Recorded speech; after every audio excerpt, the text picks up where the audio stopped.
ಎಲ್ಲರಿಗೂ ನಮಸ್ಕಾರ. ನನ್ನ ಇವತ್ತಿನ ಒಂದು ವ್ಲಾಗ್ನ ನಾನು ಈಗ ಸ್ಟಾರ್ಟ್ ಮಾಡ್ತಾ ಇದ್ದೀನಿ. ಸೊ ಇವತ್ತಿನ ವ್ಲಾಗ್ ಬಂದು ಈವ್ನಿಂಗ್ ವ್ಲಾಗು. ಕಿಚನ್ನ ಹೇಗೆಲ್ಲ ಕ್ಲೀನ್ ಮಾಡ್ಕೋತಾ ಇದ್ದೀನಿ ಅನ್ನೋದನ್ನ ತೋರಿಸ್ತೀನಿ. ಆಫ್ಟರ್ ವೆಕೇಷನ್ ಅಂತಲೇ ಹೇಳ್ಬೋದು.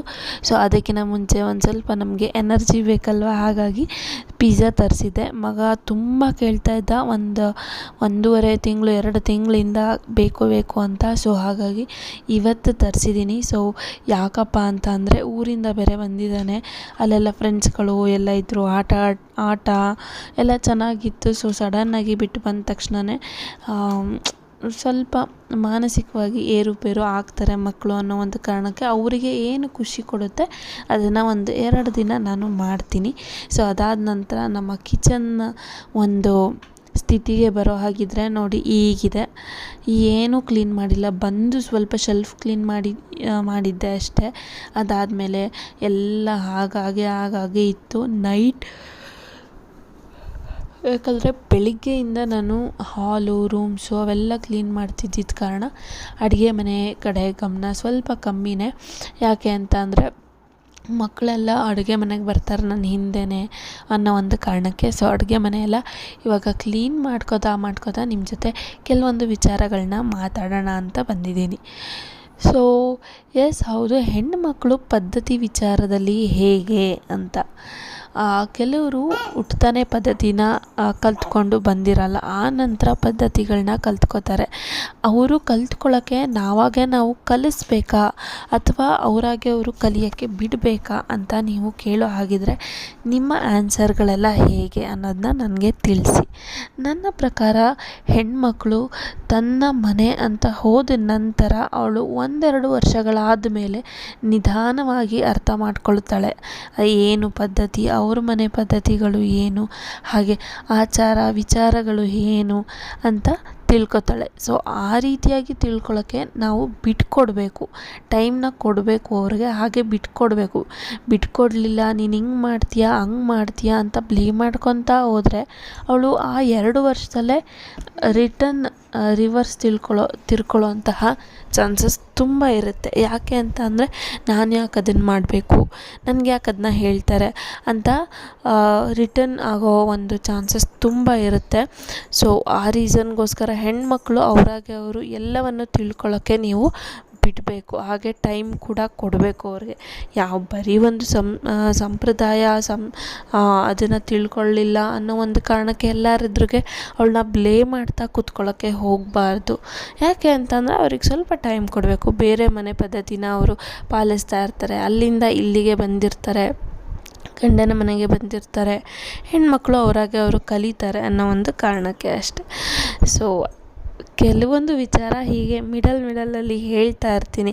ಅದು ನನ್ನ ಪರ್ಸ್ನಲಾಗೇ ಇರಲಿ ಅಥವಾ ಪಬ್ಲಿಕ್, ಎಲ್ಲರೂ ಅದನ್ನು ಅನುಭವಿಸ್ತಾ ಇರ್ತಾರೆ. ಸೊ ಅದಾಗಲಿ ಯಾವುದಾದ್ರೂ ಆಗಲಿ. ಸೊ ಐ ಹೋಪ್ ನಿಮಗೆಲ್ಲರಿಗೂ ಅರ್ಥ ಆಯಿತು ಅಂತ ಅನ್ಕೋತೀನಿ. ಸೊ ಬನ್ನಿ ಕೆಲಸದ ಕಡೆ ಗಮನ ಹರಿಸೋಣ. ಕೆಲಸ ಬಂದು ಇವಾಗ ಪಾತ್ರೆಗಳು ತುಂಬ ಇದ್ವು. ಇನ್ನು ನಾನು ಫ್ರಿಡ್ಜ್ ಡೀಪ್ ಕ್ಲೀನ್ ಮಾಡಬೇಕು, ಕಿಚನ್ ಡೀಪ್ ಕ್ಲೀನ್ ಮಾಡಬೇಕು. ಸೊ ಒಂದು 3-4 ತಿಂಗಳಿಗೊಂದ್ಸಲಿನಾದ್ರು ನಾನು ಕಿಚನ್ನ ಡೀಪ್ ಕ್ಲೀನ್ ಮಾಡ್ತೀನಿ. ಲಾಸ್ಟ್ ಟೈಮ್ ಕ್ಲೀನ್ ಮಾಡಿದ್ದು 3.5 ತಿಂಗಳಾಗಿತ್ತು. ಸೊ ಇವಾಗ ನೆಕ್ಸ್ಟ್ ಮಾಡಬೇಕು. ಹಾಗೆ ಫ್ರಿಡ್ಜ್ ಕೂಡ ಡೀಪ್ ಕ್ಲೀನ್ ಮಾಡಬೇಕು ಅಂತ ಅಂದ್ಕೊಂಡಿದ್ದೀನಿ. ಇವಾಗಂತೂ ಸದ್ಯಕ್ಕಾಗಲ್ಲ, ಯಾಕಂದರೆ ಊರಿಂದ ಬಂದು ಎಲ್ಲ ಬಟ್ಟೆ ಜೋಡಿಸ್ಕೊಳ್ಳೋದು, ತೆಗಿಯೋದು, ಹಾಕೋದು ಬರೀ ಇದೇ ಹೋಗ್ಬಿಟ್ಟಿರುತ್ತೆ. ಬಟ್ಟೆ ಅಂತೂ ಲಾಟ್ ಬಿದ್ದುಬಿಟ್ಟಿದೆ. ಸೊ ಸದ್ಯಕ್ಕೆ ನಾನು ಇವಾಗ ರಸಮ್ ಮಾಡ್ತಾಯಿದ್ದೀನಿ, ಸಿಂಪಲ್ಲಾಗಿರಲಿ ಅಂತ. ಯಾಕಂದರೆ ಅಲ್ಲಿ ನಾನ್ ವೆಜ್ ತುಂಬ ಇತ್ತು, ತಿಂದ್ಬಿಟ್ಟು ಹೇಸಿಗೆ ಅಂತ ಅನಿಸೋಷ್ಟು ಆಗಿಬಿಟ್ಟಿತ್ತು. ಸೊ ಹಾಗಾಗಿ ನೆನ್ನೆವರೆಗೂ ನಾನ್ ವೆಜ್ಜೇ ಇತ್ತು.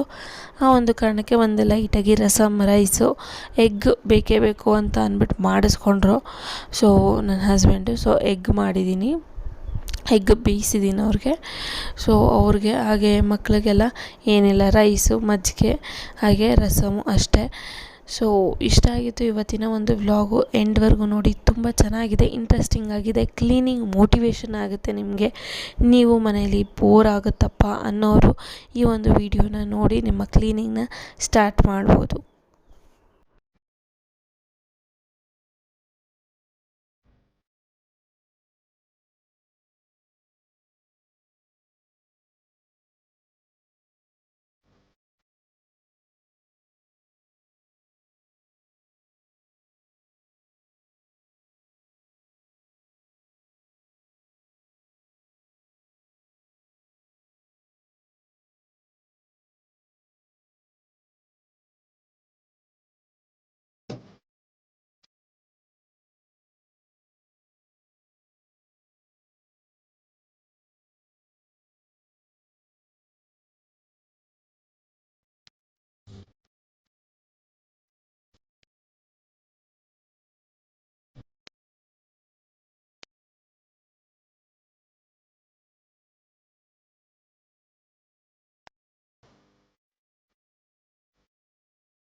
ಸೊ ಸ್ವಲ್ಪ ಮಿಡಲಲ್ಲಿ ಆ್ಯಪಲ್ ಏನಾದ್ರು ತಿನ್ನೋಣ ಅಂತ ನಾನು ಆ್ಯಪಲ್ನ ಕಟ್ ಮಾಡ್ಕೊತಾ ಇದ್ದೆ.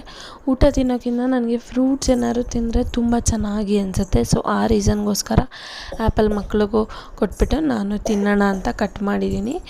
ಸೊ ಇದೆಲ್ಲ ಆದಮೇಲೆ ಇನ್ನೊಂದು ರೌಂಡು ಚಿಮ್ನಿ ಒಂದು ಲಾಸ್ಟ್ ಉಳ್ಕೊಂಡಿದೆ. ಚಿಮ್ನಿ ಒಂದು ಮೇಲೆ ಕ್ಲೀನ್ ಮಾಡ್ತೀನಿ, ಅದನ್ನು ಡೀಪ್ ಕ್ಲೀನ್ ಮಾಡಲ್ಲ. ಸಡನ್ನಾಗಿ ಯಾರಾದ್ರು ಗೆಸ್ಟ್ ಬಂದರು, ಧೂಳು ಮೇಲೆ ಕಾಣುತ್ತೆ, ನಿಮಗೆ ತೋರಿಸ್ತೆ ನೋಡಿ ಧೂಳು ಹೇಗೆ ಕಾಣ್ತಿದೆ ಅಂತ. ಸೊ ಆ ರೀತಿಯಾಗಿ ಕಾಣಬಾರ್ದು ಅನ್ನೋ ಒಂದು ಕಾರಣಕ್ಕಷ್ಟೇ. ಸೊ ಡೀಪ್ ಕ್ಲೀನಿಂಗ್ ನೆಕ್ಸ್ಟ್ ವೀಕಿಂದ ಇಟ್ಕೋತೀನಿ, ನೋಡೋಣ ಹೇಗೆ ಹೋಗುತ್ತೆ ಅಂತ. ಇಲ್ಲ ಯಾರ್ಯಾರು ಹೆಲ್ಪರ್ನ ಯಾರನ್ನಾರು ಕರೆಸ್ಕೊಳ್ಳೋ ಪ್ಲ್ಯಾನು ಕೂಡ ಇದೆ ಈ ಸರಿ, ನೋಡೋಣ ಅಂತ ಅಂದ್ಬಿಟ್ಟು ಚಿಮ್ನಿ ಕ್ಲೀನ್ ಮಾಡ್ತಾಯಿದ್ದೀನಿ.